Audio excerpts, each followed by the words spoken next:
Svetovalnica. Lekarna Ljubljana, zvesta vašemu zdravju.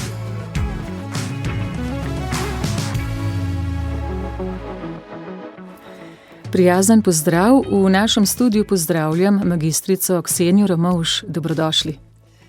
Hvala lepa za povabilo. Lep pozdrav v deževnem dnevu vsem poslušalkam in poslušalcem. Gospa Ksenija, ste magistrica sociologije, diplomirana socialna delavka, direktorica Inštituta Antona Trstenjaka in z bogatimi izkušnjami tudi na področju preventive, raziskovanja in vsega ostalega pri alkoholizmu. Zato najprej uvodoma, november, v katerega bomo vsak čas vstopili, je tudi med drugim mesec osveščanja in preprečevanja vseh oblik zasvojenosti. Kako govorimo v javnosti o zasvojenosti, konkretneje o alkoholizmu? Smo na dveh bregovih, pa so še kje vmes kakšne poti, stranpoti? Ja, alkoholizem je le ena najpogostejša oblika zasvojenosti pri nas, Da je tako pogosta, nam je vsem razumljivo, glede na to, koliko ljudi uživamo alkohol na splošno. Vendar pa seveda ni pa edina. Vrst zasvojenosti je zelo, zelo veliko, pravzaprav se lahko zasvojimo skoraj da za vsako stvarjo. Vedno bolj pogostejše so tudi nesnovne zasvojenosti. Naprimer, med mladimi je zelo pogosta zasvojenost z družbenimi omrežji, z virtualnim svetom. Tako da, ampak dajmo le govoriti, ker je alkoholizem tista najpogostejša bolezen, ki se pritihotapi praviloma počasi, čez leta nastopi po dolgotrajnejšem omamljanju in za to mejo dostikrat ljudje niti sami ne vedo, kdaj jo prestopimo. Tudi težko jo je raziskati, težko jo je prepoznati, tako pri sebi kot pri drugem. Kako je z vašega strokovnega vidika in o bogastvu izkušenj treba govoriti o alkoholizmu? Ja, v današnjem svetu, glede na to, da je svet zelo kompleksen, pa tudi sama bolezen alkoholizem je zelo kompleksna, poleg tega pa nas zaznamuje družbeno okolje, ki je, mi rečemo, naša država je del mokre kulture, celotna Evropa, posebno ta centralni pa mediteranski del sodi v ta sklop dežel, kjer je pitje samo po sebi umevno, se ga niti ne zaznava, da bi bilo lahko problematično. Problematično postane šele takrat, ko posameznik prestopi eno nenapisano družbeno javno mejo in se nerodno vede, očitno so očitno prepoznane motnje v družini, v okolju in ga potem okarakterizira za alkoholika, bolj v smislu grešnega kozla. Aha, poglejte, kje je on, jaz pa, in potihoma v oklepaju, jaz pa še nisem tam, niti ne bom, Se pravi, zaradi tega je prvič prepoznavanje alkoholizma zelo, zelo težko na eni strani, na drugi strani pa družbeno živimo v svetu relativizma in pa konstruktivizma, Konstruktivizem, to pa pomeni, da vsaka resnica je prava, da tako kot jaz razmišljam je v redu in če menim, da pač nimam problemov z alkoholom oziroma to je sploh in koristno, konoplja zdravi in tako naprej, potem zgubimo kompas in občutek, da bi ovrednotili, kaj je zasvojenost, pa kaj ni. Ko ste razlagali, gospa Ksenija Ramovš, sem dobila pred oči tisto znano karikaturo, kako tanka je meja, ko nekoga spodbujamo, pa ga označujemo za tako željenega frajerja, ko je z nami ob šanku. Kje je zdaj tista meja, ko ga pa zavržemo? Potisnemo na rob družbe in nanj pozabimo, ker se ga sramujemo. Ta meja je lahko zelo tanka in to pravite pri posamezniku. Včasih človek sam niti ne ve, kdaj jo je prestopil. Ja, drži. Se pravi, človek, največ alkoholizem, pa tudi druge zasvojenosti, ne, razen kakšne, kjer zelo tarčno delujejo na možgane, kot so droge, nekatere droge, kot je heroin in druge, ne, tiste zasvojijo hitro. Medtem ko alkoholizem, to pa počasi, ne, človek drsi, ne, zato tudi govorimo zdajle v stroki o dveh vrstah pitja, ne, in sicer, če ne pijemo, ni problema, smo abstinenti, ne, se ne srečujemo s problemi, težavami pitja. Kakor hitro pa uživamo substanco, omamno substanco, ne, smo pa lahko že v nevarnosti, da pridemo v območje tveganega pitja alkohola, ne, zato se vedno bolj uporablja izraz tvegano pitje. In pa, ko pa enkrat postane alkohol potreba, škodljiva, umetna potreba je to, a ne, tedaj pa govorimo o škodljivem pitju alkohola, a ne, ko postane alkohol iz tistega običajne snovi, pomagala za tu in tam, za prijetno vzdušje, bodisi v družinskem, prijateljskem krogu, ko postane potreba, a ne, tedaj pa že dosti zanesljivo vemo, da smo na poti v zasvojenost. Povabiva k pogovoru tudi poslušalke in poslušalce. Glede na statistiko imamo Slovenci žal kar veliko izkušenj z alkoholizmom, s tovrstno boleznijo.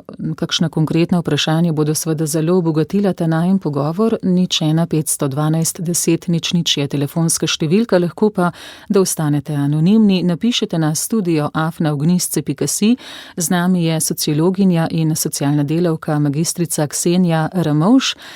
Gospa Ksenija, smem tako plastično vprašati, kje so morda pokazatelji, tisti osnovni vzorci, ki se mi ponavljajo, da se lahko zamislim, ali morda že tvegano pijem? Se to lahko tako plastično vpraša?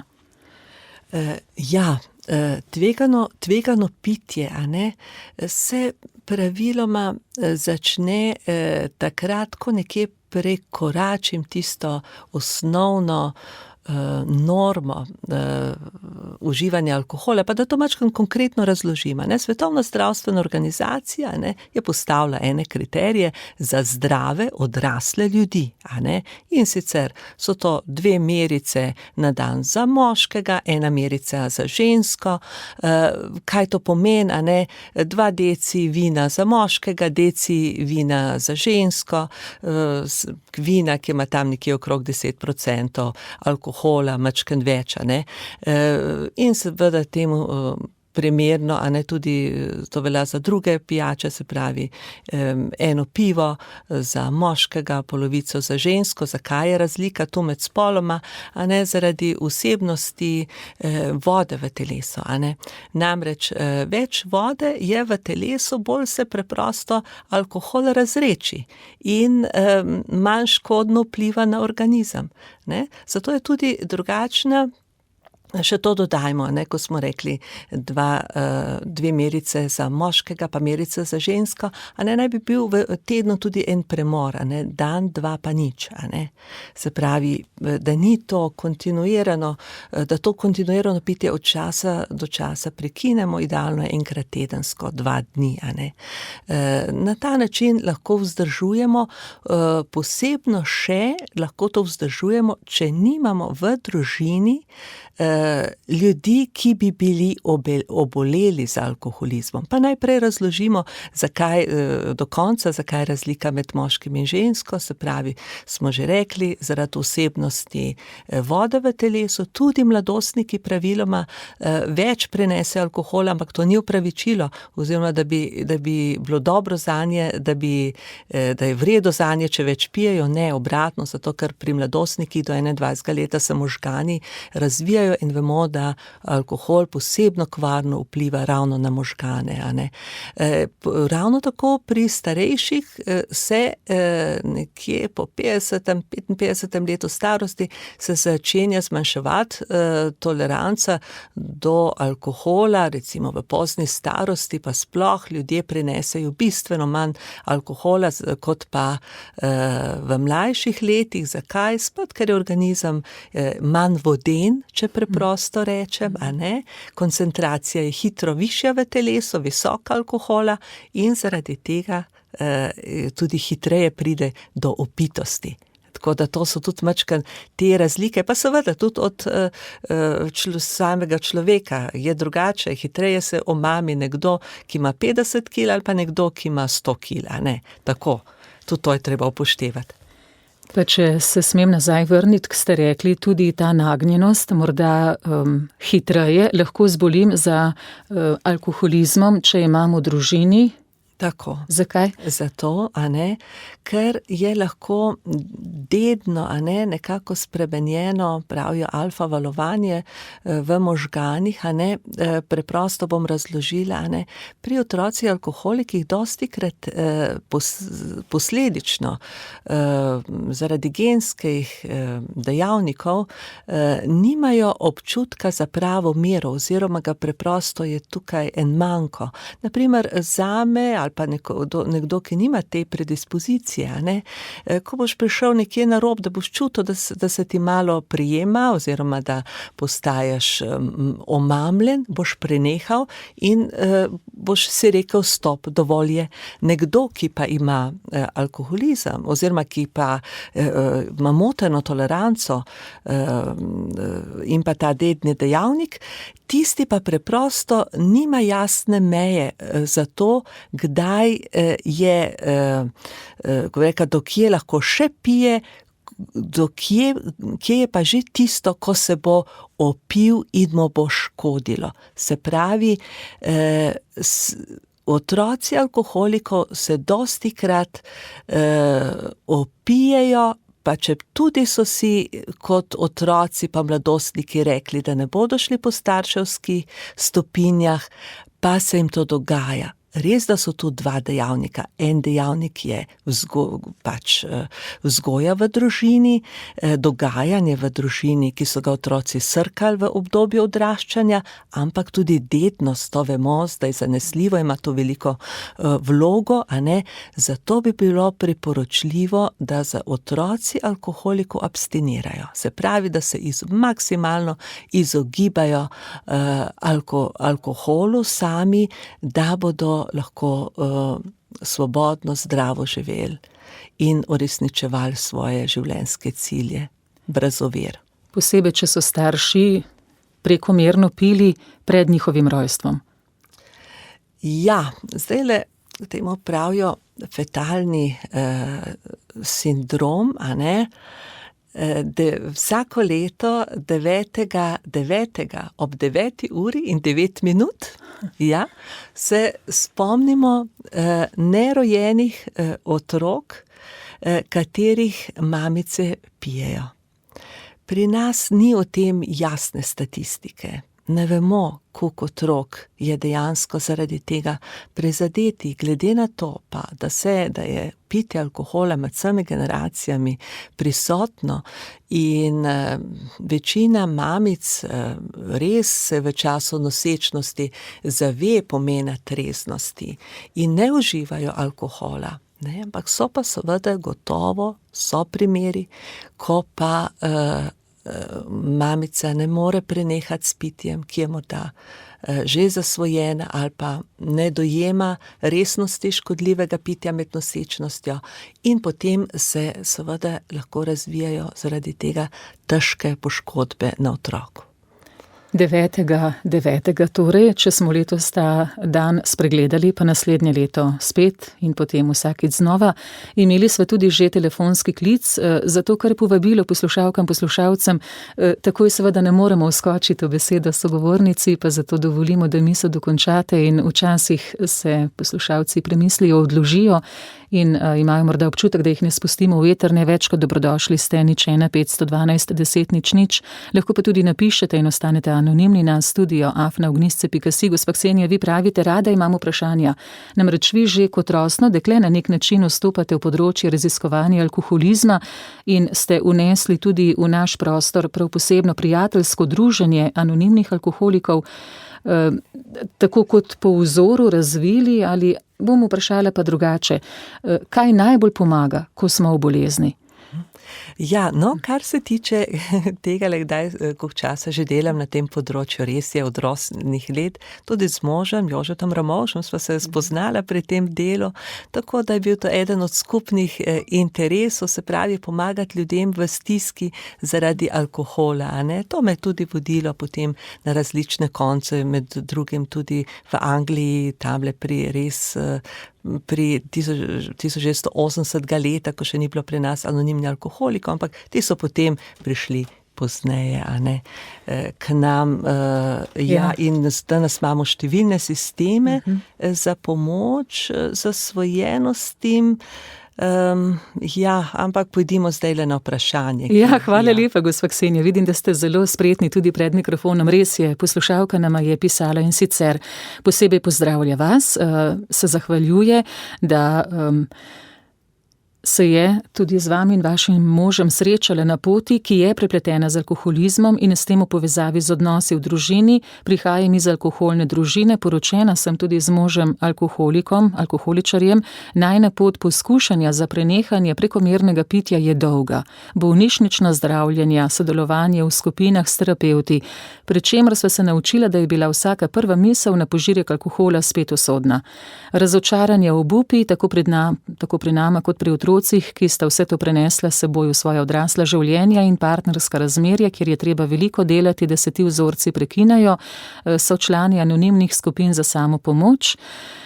Potem pa morda še vprašanje, ali res lahko nekdo, ki je toliko časa prekomerno užival alkohol, abstinenco vzdržuje sam, brez pomoči sorodnih sopotnikov. Doma nimamo alkohola že od prvega bolnišničnega zdravljenja in ga tudi ne strežemo, vendar na najinih primarnih domovih pa je in tam sva tudi nekako doma in takrat se spet pojavi nemir, kljub vsakodnevnemu prebiranju in osveščanju alanonske literature in predajanju nemoči, torej svoje nemoči Bogu, a ne. Kako najti umiritev, večje zaupanje? Prosi za odgovor. Hvala poslušalki za to izčrpno vprašanje, ki znova nakazuje in kaže kompleksnost, kot ste rekli, gospa Ksenija. Ja, kompleksnost gotovo, a ne, da o tem ne lahko res še to počrtamo, da alkoholizem prizadene ne samo telo, ampak tudi predvsem se najprej pokažejo težave na področju medsebojnih odnosih, na psihičnem področju, potem pozneje pa tudi na telesnem. Iz vašega primera, gospa, je to zelo, zelo jasno, ne, razvidno. Pravite, vi ste iskali pomoč, vi ste se zdravili, a ne, skupaj z možem, ostali ob strani. Veste, to je velika reč, da imate svojega moža očitno radi, kljub njegovim stran, kako bi rekla, stran potem oziroma temu, da ne more biti zaradi svoje bolezni vedno idealen mož, a ne. Ampak je pa tudi možno razbrati, da ste pa imeli obdobje očitno, ko se je pa stvar izboljšala, ko ste živela lepo, da ne rečem človeka, res vredno življenje, a ne, ampak je pa alkoholizem na žalost pri večini ali pa lahko rečem skoraj da pri večini kronična bolezen. In pri tej kronični bolezni vi kot svojka oziroma nasplošno svojci, ko bi rekla, utrpijo veliko škode. Veste, po svoje, alkoholiku je lažje. Alkoholik se omami in v njegovi omami mu je sorazmerno dobro. Utopijo čustva, utopi doživljanje in nekako gre čez življenje tako. Medtem ko svojci pa pogosto so tisti, pa otroci seveda, če so v družini, pravijo, nekje ocenjujejo 70,000 otrok trpi zaradi alkoholizma, ne, medtem ko svojci pa tukaj, ne, vi pa potrebujete tu ogromno poguma, da na eni strani, da uspete pomagati svojim zapitim možem, ali lahko je tudi obratno, vedno pogosteje je tudi obratno ženam, na eni strani, na drugi strani pa, da sami skrbite za družino, da stvari funkcionirajo. Zdajle, kot vi pravite, sprašujete, kako bi se umirili v tem svojem nenehnem, predpostavljam, začaranem krogu, a ne? Se zboljša, pa zopet začnete verjeti, da bo v redu, pa pride do situacije, pa je to ponovno kozarec, ne? Glejte, vi ste izkoristili krasno možnost vključitve v AA, sem prepričana, da tudi vi osebno v Al-Anon, a ne, kjer dobite veliko spodbude, kaj in kako narediti vi sami zase, a ne, ker drugemu lahko pomagamo le, če gradimo, skrbimo zase, za osebno trdnost, da tako za telesno zdravje, za lepe prostočasne dejavnosti. Zdaj tukaj mi malo manjka podatek o tem, koliko ste stari, koliko časa že traja to vaša agonija glede alkoholizma v družini. Moram pa povedati, da tudi ljudje za zdravljenje različno zorijo. Nekdo dozori za končno odpoved alkohola šele po 3-4 zdravljenjih, a ne. Včasih pa preprosto se ne da, gre stvar v eno, takole bi rekla, neozdravljivo fazo, kar je zopet težko prepoznavati. Vsekakor je pa pomembno, da vi sami pri sebi razmislite, kje, koliko to zmorete, koliko ste lahko opora možu ob seveda redni skrbi zase, koliko pa recimo potrebujete morda resen odmik od vsega skupaj, da ne zapadete v vlogo kronične žrtve in s tem usodno pohabite še sebe in potem namesto enega pohabljenca v družini sta dva. Hvala lepa za odgovor, gospa Ksenija, tudi poslušalki za zelo kompleksno vprašanje, ki pa je žalostno, pa vendarle podobno marsikateri družini pri nas. Zdaj pa z Logatca čaka že kar nekaj časa poslušalka. Prijazen pozdrav. Halo, dober dan, gospa Tilka. Dober dan, pozdravljeni, gospa Ksenija, lepo pozdravljena. Pozdravljam tudi vašega moža, ker smo imeli kar nekaj predavanj, on je vodil tudi medgeneracijske in tako naprej, ampak prvo bi vam zanimivo mi je bilo, ker ste imeli pri vas predavalnici tele točke, kako, mislim, da jih je 12 za alkoholike, da bi to tudi omenili. Drugič, alkohol je težka stvar in za družine je velika preizkušnja. Moram pa reči, da to je kot ena bolezen in da bi bilo prav, da bi se obrnili tudi na vero oziroma na duhovnika, da bi tega bolnika z alkoholom mazilil, ker to je tudi pomeni, pride do ozdravljenja. Na Kurešku je oče James vsakokrat, ki je prišel, je molil tudi za ozdravljanje od tega in recimo naslednje leto so bila pričevanja, ki so v zvezi s to molitvijo, ki jo je on molil, ozdraveli. Mi je pa hudo, ko vidim, tako, ko greš po Ljubljani ali kjerkoli, ko mladi rod, kratka tudi dekleta, ki zelo pijejo. Mislim, to mi je zelo boleče za videti.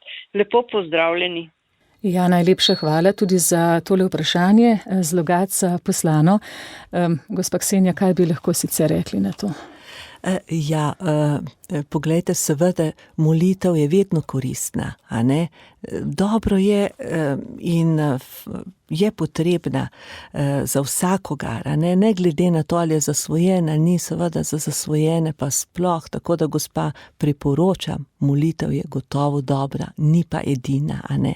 Ni pa edina, ker to je bolezen, tako kot vsaka druga, in zato zahteva tudi eno, kako bi rekla, eno ukrepanje od svojih bližnjih. Če pa to ni možno, če tak človek nima bližnjih, pa da je za starejši, pa da je že starejši, potem je zelo smiselno, da mu njegova okolica pomaga tako, da bo v tistem, kar je v njem človeško in dobro, da bo tisto dobivalo podporo in da bo lahko kuk lepo, človeško, smiselno živel do konca.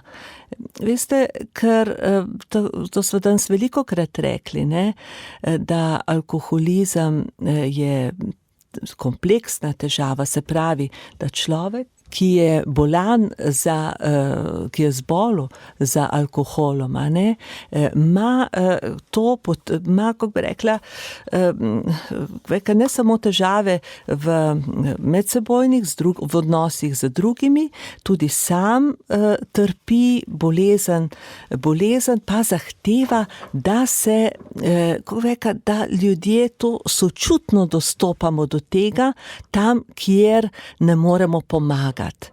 Seveda je pa treba tudi postavljati meje, ker alkoholiki nimajo. Ljudje, ki so zasvojeni, na nek način navidezno delujejo zelo, zelo sebično, a ne?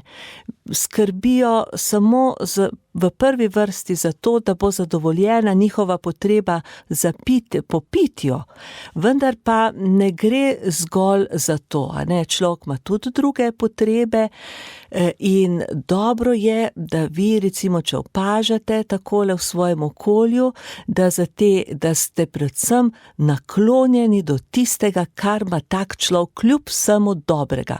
Izogibamo se pa jamranju, negodovanju nad ljudmi, ki niso v redu, ki pijejo. To pa se veste, to pa ne koristi ne nam, ne drugim. Joj, najlepša hvala, gospa Ksenija. In poglejte, poslušalci so se začeli močno odzivati. Predlagam, da slišiva znova dve vprašanji, pa kar eno za drugo, zato da potem vi lahko tudi strnjeno odgovorite. Lep pozdrav, mislim, da Darko najtlje čaka. Dober dan. Ja, Darko. Želim iskrena hvala Radio Ognjišče, iskrena hvala gospej voditeljici in tudi gospej gosti. Zelo ste v redu, lejte, ampak problem je v tem. Ocatio facit furem. To pomeni priložnost delati tu. Jaz sem bil v Turčiji, dvakrat v Istanbulu, ne dobiš alkohola, saj uradno ne. Pri nas bo pa golo povečal trošarino, davek bo povečal na cigarete in alkohol. Žene pa pravijo pogosto, enega pa lahko. Imajo doma alkohola nič, ker je skušnjava prevelika. Če imaš doma, boš posegel, gostilne se itek zapirajo, če pa nimaš, to ne boš naredil. Molitev pa vedno pomaga, vsaj ne škoduje. Lep dan, vse dobro. Najlepša hvala. Hvala tudi vam in še Andreju prisluhnimo. Dober dan, dobro jutro. Ja, dober dan, Andrej. Slišimo? Ja, tako pozorno poslušamo. Ja, poglejte, jaz sem pa en poslušalcem, ki sem z druge strani tega alkoholnega brezna, v bistvu, ne. Jaz imam izkušnjo, 10-letnega izhajanja iz tega in uspešnega, hvala Bogu, do danes izhoda. Jaz sem član anonimnih alkoholikov, tako dosti redno obiskujem in sem tudi aktiven tam. In imam samo eno vprašanje. Pač mene je, dokler sem pil, oziroma tudi še zdaj me veliko ljudi pozna, veliko ljudi me kliče, veliko ljudi, to je klic na pomoč, ne, ampak predvsem svojcev, ne, v bistvu, ne. In moja izkušnja je taka, da enostavno ne kličem ljudi, ki pijejo, želim, da oni naredijo prvi korak in to je samo telefonski klic in potem bi se odzval, koliko bi bilo potrebno. Zdaj pa ne vem, ali delam prav, ali je to ena velika napaka.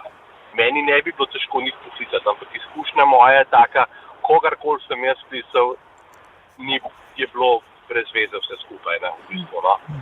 Zdaj pa ne vem, ali se kliče take ljudi, ali je smiselno nekako pri svojcih vztrajati, da oni naredijo prvi telefonski klic. Andrej, hvala lepa za zelo jasno vprašanje, bi pa jaz še v podtonu vprašala, kako pa ste vi zmogli, kako zmorete ostati na strani treznosti? Jaz redno obiskujem srečanje anonimnih alkoholikov večkrat na teden. In to mi je tako. Jaz sem tam slišal, kdor hodi, ostaja suh, mi rečemo, ostaja suh, ostaja trezen. Kdor ne hodi, vidim, da se žalostno konča. Jaz sem prepričan, jaz hodim tudi na skupine, jaz sem izkušnja več zdravljen tudi za sabo v bistvu, ne? In tudi hodim na skupine teh zdravljenih alkoholikov, tudi na kakšno komuno, kdaj zaidem, tako kot pričevalci. Pač predvsem pa z nekim zaupanjem v božjo pomoč.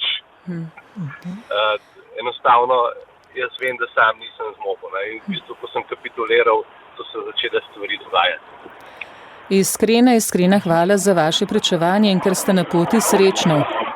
Hvala lepa, lep dan. Lep dan, enako tako. Nasvidenje, gospa Ksenija, 2 vprašanji.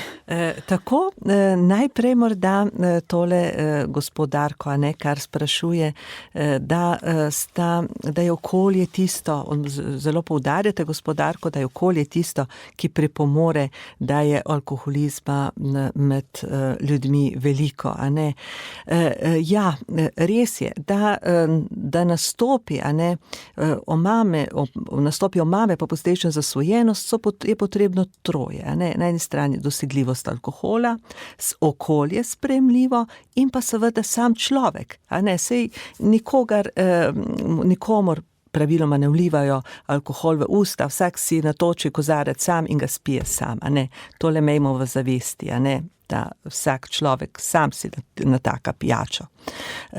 Tako da, vendar pa nas je pač taka kultura in to je realnost, Tudi naša, že tradicija je naša taka, samo poglejte, koliko pesmi opevajo, vinček in dobra volja je pri nas zelo povezana s to substanco in če to v mejnih količinah, ni nič narobe, da ne bo tukaj kak nesporazum, Samo pitje alkohola, če to počnemo na kulturni način, je lahko lep dodatek k življenju posameznika, družine. Problem nastane takrat, ko postane tvegano in škodljivo takrat. Drugo vprašanje pa, gospod Andrej, jaz vam res iskreno čestitam za to, da krepite zdrav stil življenja brez potrebe po alkoholu, da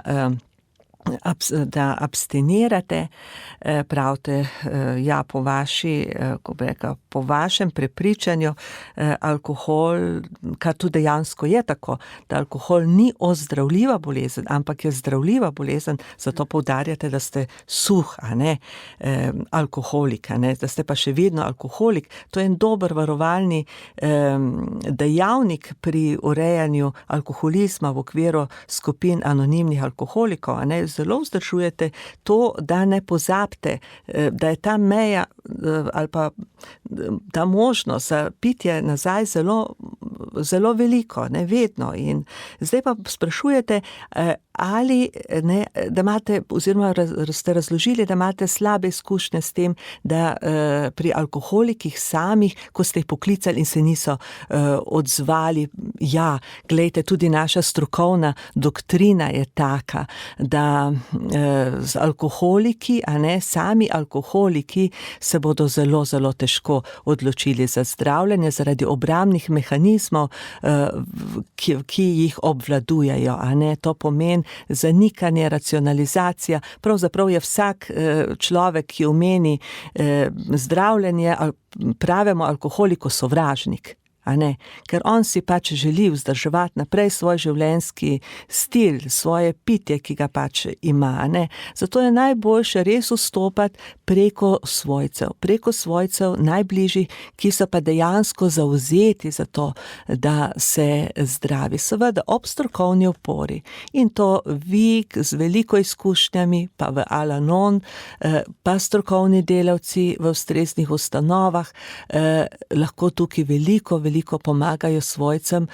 Res pa je, še to malo poudarimo, a ne, da pa ljudje, ki pa so na meji, nekateri se veste, vstopanje v alkoholizem, to obdobje je zelo dolgo in za tiste, ki pa so nekje na meji, ki pijejo tvegano, a ne, tudi name se spomnim, se mnogokrat so obračali in se še obračajo ljudje v dilemi, a sem že alkoholik ali še nisem, a ne, in potem raziskujeva skupaj.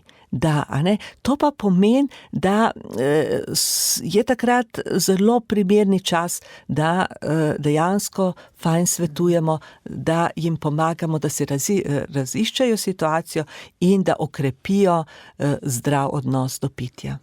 Vas zato poslušalke in poslušalci kar usmerim na Inštitut Antona Trstenjaka, tam je več programov tudi za dobre medčloveške odnose, tudi za zdrav način življenja, tudi kako s področjem alkoholizma in ostalimi omamami.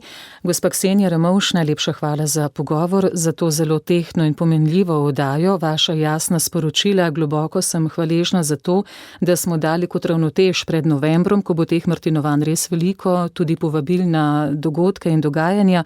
Gostili smo magistrico Ksenijo Ramovš, sociologinjo in socialno delavko, direktorico inštituta in upam, da še kdaj nasvidenje. Hvala lepa tudi vam in vsem gledalcem, poslušalcem vsem poslušalkam želim veliko zdrave opojnosti v teh mesecih. Torej življenje naj bo opojno, a ne omamljeno. Tako. Krasno. Srečno. Hvala. Svetovalnica. LL Viva, specializirana prodajalna z medicinskimi pripomočki. LL Viva.